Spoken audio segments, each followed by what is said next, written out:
Welcome into Steelers Talk. I'm your host, Jack Sperry, and today we got a bunch of great Steelers content to get your way here on a Monday afternoon. First up, is it time to worry about TJ Watt now that we've seen some games and a little stretch here of decreased production from the All-Pro edge rusher? I'll let you guys know my answer to that here in just a second. Also, I'm going to be revealing my two gripes with Arthur Smith's offense that's kind of getting exposed a little bit here over the last couple of weeks or so. Then we'll finish up here with the Steelers playoff and season outlook. I'll show you guys the AFC playoff picture as it looks right now, and I'll also show you where the Steelers rank in terms of all the offensive and defensive team stat categories and where they stack up around the National Football League. Now, before we get into the content today, we are so close to moving up the power rankings here at Chat Sports. Right now, Steelers Talk ranks 8th in terms of the biggest channels here at Chat Sports. The one right above us is Warriors Today.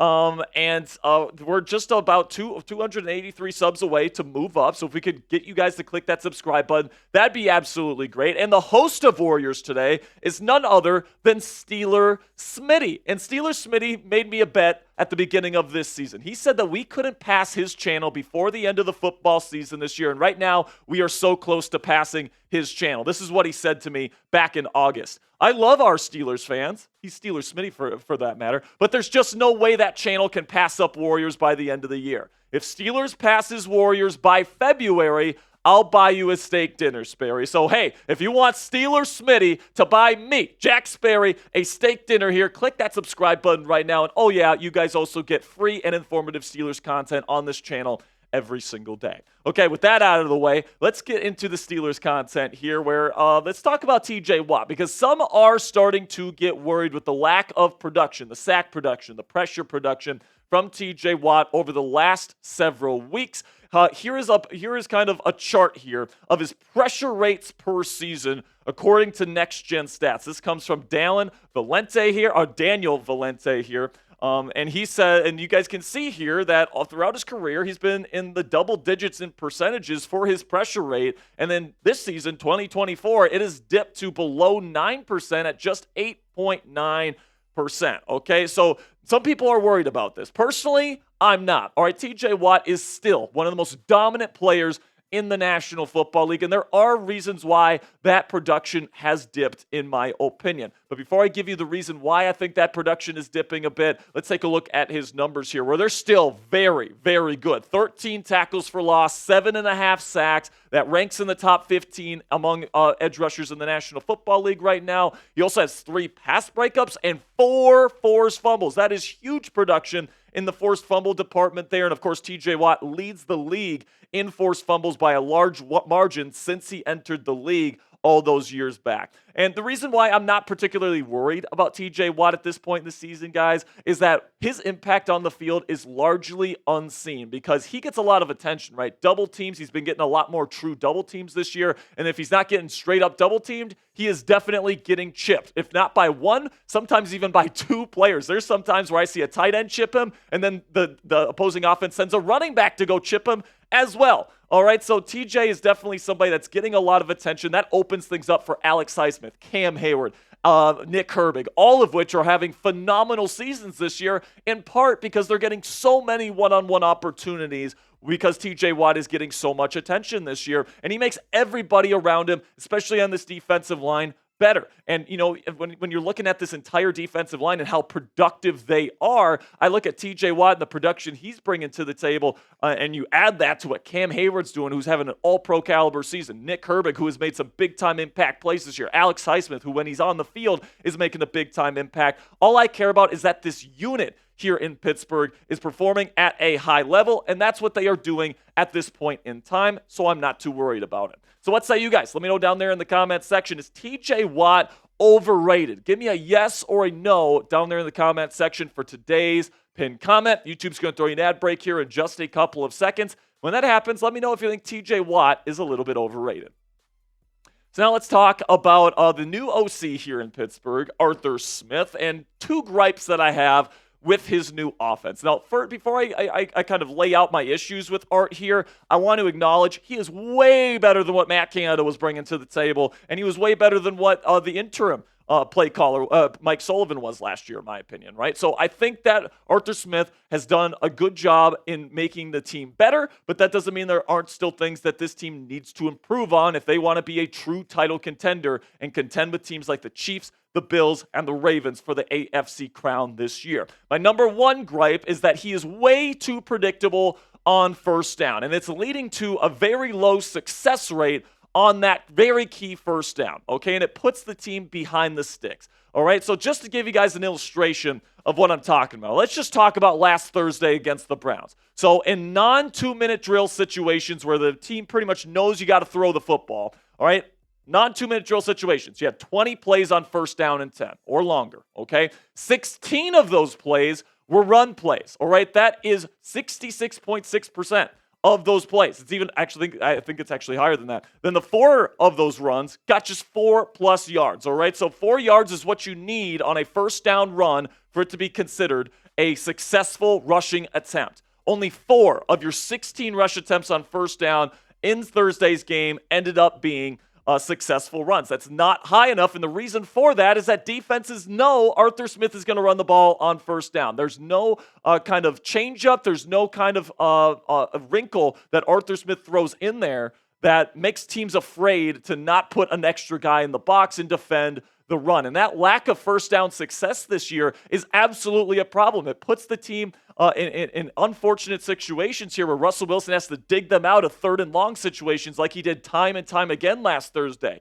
All right, and you just want to stay on schedule a little bit better. A big part of staying on schedule is picking up 4 or more yards when you do run the football on first down. Steelers aren't doing that nearly enough this year, and that's my first gripe with Arthur Smith. And my second gripe here is that he's not very good on the script. Now, on the script means your first 15 to 20 plays of an NFL football game where you have spent the week practicing, you have spent the week game planning. These are your specifically tailored plays and game plan to attack the opposing defense, okay? And right now, Arthur Smith isn't doing too well on the script. You guys can see in the first half of games this year, and this is also from Daniel Valente here, they're tied for 27th in average points in the first half this year at just 8.4. They're 31st in success rate, and then they're 25th in EPA per play, which is an advanced metric. So it's just not very good in the first half. And anybody that's watched the Steelers offense in the first half this year, whether it's Justin Fields or Russell Wilson, it looks like you're throwing out Rocky in a race out there. Now, hey, Rocky usually wins the race, right? Rocky ended up winning the race like the Steelers usually win their football games, but it just doesn't really lead to a very easy way for the Steelers to win. The Steelers are leaving a lot of meat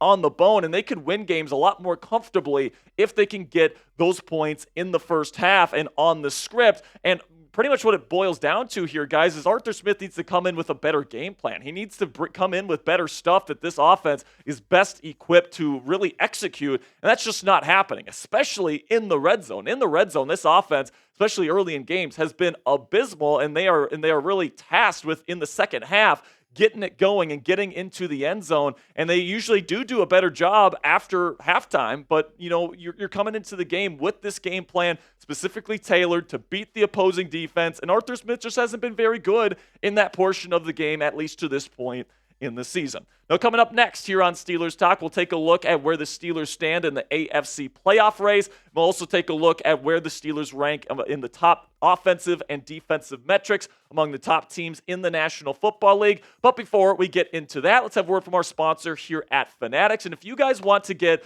a brand new Steelers Russell Wilson jersey in your closet today for yourself, or maybe to gift it to somebody that you love. If you got a kid, if you've got a family member that loves Russ, you guys can get an awesome Steelers jersey with number 3 Russell Wilson on it right now from our friends at Fanatics. When you guys go to chatsports.com/Russ. Also, it helps us out here at Steelers Talk because when you use our link, chatsports.com/Russ, and you make a purchase, Fanatics is going to send us part of the proceeds. So if you guys want a brand new Russell Wilson Steelers jersey today, this is your opportunity to do so. And then also, give a little Christmas gift to us here at Steelers Talk as well. So again, go to chatsports.com/Russ to pick up your jersey today. So here's where the Steelers stand in the AFC playoff picture. Once again, just like last week, the Steelers are still in third place. So even though, there's a lot of people panicking about the Steelers losing to the Browns last week, they're exactly in the same spot they were a week ago, number 3 seed in the AFC playoff picture with the Ravens still behind them. Now, the Steelers do need to kick it in gear towards the end of the year. Now, I will say the Ravens, tonight is Monday Night Football, Ravens-Chargers. The Ravens lose tonight. They're looking at 7-6 because they got a very physical Eagles team next week. I don't think they're going to win that game, so keep your eye on Monday Night Football tonight. But when it comes to the Steelers, the remaining schedule here, man, Mike Tomlin is excellent coming off of Thursday Night Football. He's 13-6 in his career in those scenarios. You're going up against the Bengals, a defense that this offense and George Pickens absolutely eats for breakfast. I think the Steelers can easily win in Week 13 against the Bengals and Week 18 for that matter. I think they can definitely beat the Browns in a more normal kind of situation in Week 14. And then you got Eagles, Ravens, and Chiefs, a trio of very difficult games in a row, but I do think that they can be competitive in those games as well. And really, guys, sitting at 8-3, you just need 2 more wins to get to 10 wins, which pretty much punches your ticket at least as a wild card in the AFC. I think with the remaining schedule, the Steelers can absolutely do just that. Then we look at the offense with Russ here. Since Russ took over, they're still top 10 in points per game at 25.6 PPG. Then you get to the yards per game, they're still top 10 in that category as well, at 363.6. The yards per play is a little bit less at 5.26. The third down percentage is sitting at 17th at 38.6. Then the red zone percentage is still kind of down in the dumps there. They were just 1 for 2 in their red zone trips against Cleveland, which would rank 31st in the National Football League, and they're only giving up the ball 4 times in the 5 games Russ has been the QB. Then you look on defense here, and it's still very good defense, guys. Top 5 in points per game allowed, allowing less than 17 points per game, which is excellent. Still top 10 in yards per game allowed as well. The yards per play is a little bit lower at 11th. But then the third down percentage is still very, very good at 5th overall. Then the red zone defense is sitting at 11th. And the takeaways have really gone up in recent weeks. 6 turnovers in the last 2 games has catapulted them into the top 3 in takeaways in the National Football League. And then 2 other stats that really should keep you hopeful for the Pittsburgh Steelers, especially down the stretch, is that they are very disciplined, all right? Disciplined football teams don't turn the ball over, they turn other teams over, and then they don't commit penalties. And you guys can see here the turnover and penalty differential for the Steelers this year is excellent. They're top 2 in the league in both. So this is a Pittsburgh Steelers team that is well coached, that is disciplined, and that definitely goes into the coaching that Mike Tomlin provides, and it goes into the culture that the Steelers have in their locker room. And it's stuff like this. If you guys can win the turnover battle consistently like the Steelers do, and if they can win the penalty battle, which they do consistently, you're going to be in and you're going to win most of your football games, which is why the Steelers are sitting at 8-3 and why they're 5-0 against teams with a winning record to this point in their season. Now, before I go here, I do have one more final item I want to talk about here, and it's something of a concern of mine here, which is the offensive line. Because plain and simply, guys, if you know this Arthur Smith offense and you understand how Art wants to move the football, you got to be able to run the football effectively. You got to be able to protect Russell Wilson, who does tend to hold on to the football for a little bit. But they've had some struggles on the offensive line as of late. Dan Moore Jr. has not played fantastic football as of late. I think Isaac Seumalo has taken a slight step down from where he was a year before. Zach Frazier's been really, really good. Mason McCormick hasn't been fantastic in run defense. He had kind of a brutal game against the Cleveland Browns last Thursday. And Broderick Jones not grading very well this year either at just a 53.2 PFF grade. And then Dan Moore Jr., who is playing very, very well in the first half of the season, over the last 2 games against the Ravens and the Browns respectively, he's allowed 4 sacks in just those 2 games. So it's looking like Dan Moore Jr. might be regressing a little bit to where he was in previous seasons versus the really solid pass protector that we saw earlier in the year. So I'm hoping 65 can turn it around. He's currently competing to get a really nice contract when he becomes a free agent next year, and I'm hoping he gets it. But plain and simply, guys, this offensive line, if they want to be the kind of offense they want to be, and they want to be a legit title contender and beat teams like the Chiefs, Bills, Ravens, and the like in the postseason, you got to be able to have your offensive line perform well, protect the quarterback, and create run lanes for your running back duo. They haven't done a great job of that as of late. They need to turn it around by season's end in order to be title contenders. So let me know down there in the comments section, what's your concern level for Pittsburgh's offensive line right now? Put it on a scale of 0, meaning not worried whatsoever, to 10, meaning I am absolutely panicking. Right now, I'll put my concern level at about a 6 or so. Let me know what you guys think down there in the comments section. That'll be it for today's edition of Steelers News and Rumors. Thank you guys so much for sticking with me here to the end of today's show. Make sure you click that subscribe button for more Steelers News and Rumors content all throughout the 2024 season.